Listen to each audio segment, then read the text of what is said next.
कृष्णाय वासुदेवाय हरये परमात्मने प्रणतः क्लेशनाशाय गोविंदाय नमो नमः।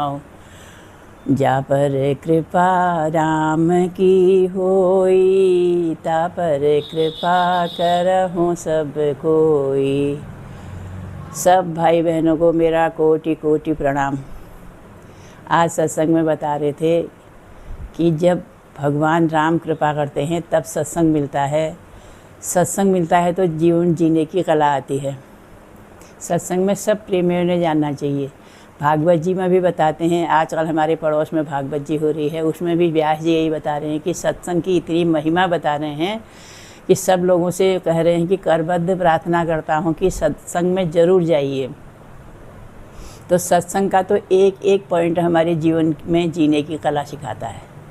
तो इसलिए क्या करना है कि गुरु के चरणों में ध्यान रख के श्री गुरु चरण सरोज रज निज मन मुकुर सुधार बरनव रघुबर बिमल यश जो दायक फलचार। श्री गुरु भगवान के चरणों में कोटि कोटि प्रणाम करके बताते हैं कि सत्संग में गुरुजी क्या बता रहे थे। गुरुजी बता रहे थे कि मनुष्य योनि में आने के बाद अपनी मुक्ति के लिए हर समय भगवान से तार जोड़ना बहुत ही आवश्यक है। भगवान से तार कब जुड़ा रहेगा? जब हम माया से उपराम होंगे। गुरुजी बता रहे थे जो आँखों से दिख रहा है वो मिथ्या है, जो नहीं दिख रहा है वो सत्य है। आँखों से क्या दिख रहा है? सब माया दिख रही है, मकान दुकान सारी चीज़ें आँखों से दिख रही है, ये मिथ्या है बता रहे हैं। और जो नहीं दिख रहा है वो सत्य है। जो नहीं दिख रहा वो है भगवान, मेरा परमात्मा। वो चुप में सारी सृष्टि जलाता है। अब सूर्य देव सुबह सूर्य की किरणें निकलती हैं, वो आवाज़ तो नहीं लगाती हैं उठो हम निकल गए हम आ गए करके, सारी दुनिया का भरण पोषण कर रहे हैं। और हवा चल रही है दिन रात, हवा नहीं कह रही है मैं तुमको प्राण दे रही हूँ। भगवान की सृष्टि में सारा कुछ अपने आप चुप में हो रहा है। और हम एक छोटा सा भी काम करते हैं तो एक सीनरी भी बनाते हैं, नीचे से उसमें अपना नाम लिख लेते हैं कि हमने ये सीनरी बनाई। इसलिए मैं निकाल देना है, तू ही तू है कहना है। भगवान से सुबह उठ के ही कहना है भगवान मैं कुछ नहीं हूँ, बस तू ही है। जहाँ ले जाएगा जो करेगा तू करेगा, उसकी रजा में हमने राजी रहना है। भगवान कह रहे हैं कि तेरा भाड़ा मीठा लागे। अब तेरा भाड़ा क्या है? दुख भी तेरा भाड़ा, सुख भी तेरा भाड़ा, जो भी मेरे पास आ रहा है सब तेरा है। वो मुझे मीठा लगना चाहिए। मीठा लगने का मतलब है कि मुझे उसमें शिकायत नहीं होनी चाहिए। दुख आ रहा तो हे प्रभु ये मेरे कर्मों का खेल है। इसलिए कहा कि सुख आ रहा तो वो भी तेरा प्रसाद, दुख आ रहा तो वो भी तेरा प्रसाद। इसलिए सुख दुख में सम रहना है। गुरुजी बता रहे थे सुख दुख में सम कौन रह सकता है? ब्रह्मज्ञानी, जो शरीर से उपराम हो गया और भगवान की शरण में आ गया, वो सुख दुख में सम रह सकता है। हम लोगों को तो जरा सा दुख होता है तो हम भगवान से शिकायत करने लग जाते हैं, भगवान हमारे साथ क्यों हो रहा है, हमको इतनी परेशानी क्यों हो रही है, इतनी विपत्ति हमारे ऊपर क्यों आ रही है। अब विपत्ति में कुंती माँ की याद आ जाती है। कुंती माँ को सारा जीवन विपत्ति में ही, संघर्ष में ही उनका जीवन यापन हुआ, सबको पता है। लेकिन कुंती माँ ने जब भगवान श्री कृष्ण वापस जा रहे थे अपनी द्वारिका को, तो कुंती माँ से उन्होंने कहा बुआ कुछ मांग लो आप भी।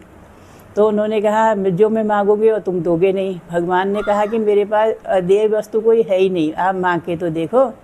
अभी देता हूँ मैं आपको, तुरंत तो दूंगा, आप मांग के देखो। तो कुंती माँ ने कहा पहले वचन दो, जो मैं मांगूंगी दोगे। भगवान ने कहा दिया। वचन दिया करके जब कुंती माँ ने सुना तो उसने कहा अगर तुम देना चाहते हो जो मुझे दुख ही दुख दो। भगवान सुन के हतप्रभ रह गए। उन्होंने कहा ये क्या मांग लिया बुआ आपने? क्यों सारी ज़िंदगी आपके दुखों की कमी थी क्या आपके जीवन में? सारी ज़िंदगी तो संघर्ष में ही बिताया आपने, फिर भी दुख क्यों मांग रहे?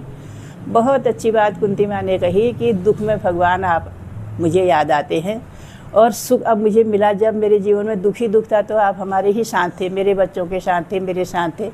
आज मेरे बच्चों को राज्य मिल गया है और मैं राजमाता बन गई हूँ, तो आप हमें छोड़ के जा रहे हो। इसलिए भगवान सुख में तो कह रहे हैं कि छोड़ के चले जाता है क्योंकि उसने सुख दे दिया, और दुख में भगवान साथ रहता है कि मेरे बच्चे को कहाँ पर कौन सी परेशानी है, किस चीज़ की आवश्यकता होती है, वो दुख में साथ खड़े रहते हैं।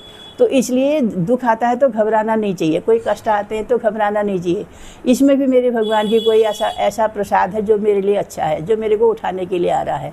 तो इसलिए दुख में सुख में हर समय भगवान को धन्यवाद, शुक्राना भगवान आपका दुख दिया, शुक्राना आपका सुख दिया, आपके ही दोनों हैं। दुख में आप इंद्रियों में बैठिए, उस तुम्हें आप ही सहन करते हो। सुख में मैं कहती हूँ कि मैं हूँ, तो मैं हूँ नहीं, सुख भी आपका है और दुख भी आपका है, दोनों आपके प्रसाद हैं। तो इसलिए भगवान बता रहे हैं कि एक बार क्या हुआ कि एक बच्चा समुद्र के किनारे बैठ के एक छोटी सी प्याली लेके उदास खड़ा था, बैठा था। अब वहाँ से जो लोग गुजर रहे थे उनसे वह बच्चा कह रहा था कि मैंने समुद्र कटोरी में भरना है, मेरा प्याला भर दो, ये समुद्र कटोरी में भर दो, समुद्र कटोरी में भर दो। और लोग जा रहे थे और हंस रहे थे, मुस्कुरा के कहने लगे देखो नादान है ना, बच्चा है ना, इसको ये क्या सोच रहा है कि समुद्र मेरी प्याली में आ जाएगा, नहीं आएगा ना समुद्र प्याली में। अब सब चले गए, बच्चा फिर मायूस बैठा था। तो उधर से एक संत निकले, संत ने कहा क्या हुआ बच्चे? तो बच्चे ने कहा कुछ नहीं बाबा, मैं सोच रहा हूँ ये समुद्र को प्याली में भर लूँ, ये समुद्र भर ही नहीं रहा है। संत ने कहा बस इतनी सी बात, इतने परेशान हो रहे हो, इतनी धूप में बैठे हो, इतने आंधी में बैठे हो, इसके लिए कि समुद्र प्याली में आ जाए, नहीं आ रहा तो लाओ मुझे दे दो अपनी प्याली। तो बच्चे ने संत जी के हाथ में प्याली दे दी। तो संत जी ने वो प्याली पकड़ी, उसमें समुद्र में डाल दी। अब बच्चा ताली बजा के नाचने लगा, अरे मेरी प्याली में समुद्र आ गया, मेरी प्याली में। खुश हो गया वो, समुद्र सारी मेरी प्याली में समा गया। क्या समुद्र में समाया था प्याली में? संत की युक्ति होती है, बच्चे को खुश करने के लिए उन्हें समुद्र में डाल दी प्याली। अब बच्चा खुश हो गया कि समुद्र मेरी प्याली में आ गया। तो ऐसे ही सारा जगत क्या है? ये समुद्र है। ये समुद्र हम कहते हैं कि ये सारी चीज़ें मेरे पास आ जाए, जितनी जो जिसके पास है वो चीज़ मैं अपने पास संग्रहित करना चाहती हूँ। भगवान कह रहे हैं क्या करोगे इतनी चीज़ों को रख के? तेरे लायक जो है, जो तू यूज कर सकता है, जो तू भोग सकता है, वो मैंने तेरे पास भेज दी है। अब तो ये मत कहो कि ये मेरे ही लायक है, सिर्फ गाड़ी भी मुझे चाहिए, घोड़ा भी मुझे चाहिए, ये भी चाहिए, संभाल पाओगे उसको? लेकिन यह है कि हमको संग्रह करने की प्रवृत्ति है। भगवान कह रहे जैसे बच्चे को था कि मेरी प्याली में आ जाए, वैसे हमको है। अब नहीं होना चाहिए कह रहे ना, अब हमको जो मिला, जितना मिला उसमें संतोष होना चाहिए कि भगवान आपने बहुत दिया है। अगर हमारी दृष्टि देने पर जाती है, एक बार गुरुजी बता रहे थे कि आप लोग इतनी शिकायत कर रहे हो, कल को एक पेंसिल और एक कॉपी लेके आना, जो जो तुमको भगवान ने दिया है उसकी लिस्ट भी बनाना, जो भगवान ने नहीं दिया है उसकी भी लिस्ट बनाना। अब हम लोग सब लोग कलम और डायरी लेके चले गए, लिखते लिखते लिखते लिखते जो हमारे पास है, जो भगवान ने दिया है, उन्हीं का अंबार लग गया, वो पूरा ही नहीं हुआ। डायरियाँ भरने लगी और हमारे हाथ थकने लगे। इतना भगवान ने हमको दिया है, नहीं दिया है क्या? एक दो चीज़ नहीं दी हैं। वो क्यों नहीं दी हैं? वो मेरे कल्याण के लिए नहीं है, वो मुझे नुकसानदायक है। वो परमपिता परमात्मा को पता है ये देने लायक है, ये नहीं देने लायक है। एक बच्चे को माँ बाप देते हैं जो उसके लिए अच्छा होता है। बच्चे से कहते हैं बेटा स्कूल जाओ, पढ़ाई करो, पढ़ाई करके तुम नौकरी करोगे, अच्छे सर्विस करोगे। तो इसलिए वो भगवान भी कहता है तुम्हारे लिए जो अच्छा है वो मैं तुम्हारे पास दे रहा हूँ, जो अच्छा नहीं है उसको नहीं दे रहा हूँ। अब एक बच्चे को स्कूल भेजेंगे, एक को नहीं भेजेंगे, तो जो नहीं भेजेगा, जो बच्चा स्कूल नहीं जाएगा उसको बुरा लगता है ना।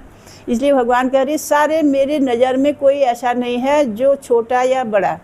हमारे सत्संग में तो कोई गरीब नहीं, कोई अमीर नहीं, कोई छोटा नहीं, कोई बड़ा नहीं, कोई कुछ भी नहीं है, सब एक बराबर है। सबको गुरुजी कहते हैं अपने स्वरूप में आ जाओ। हमारा स्वरूप क्या है? शांत स्वरूप है। अपने स्वरूप में आ जाते तो शांति का तो अंबार लगा हुआ है। तो इसलिए जो एक दो चीज़ें दी हैं उसी पर मेरी नज़र है। तो इसलिए उस वहाँ से नज़र हटा के जो दिया है उसमें नज़र रख के भगवान का शुक्राना करता है, भगवान का धन्यवाद करना है। वाह भगवान तूने सारी कुछ दी है, सब कुछ दिया है, क्या नहीं दिया है। हरि ओम।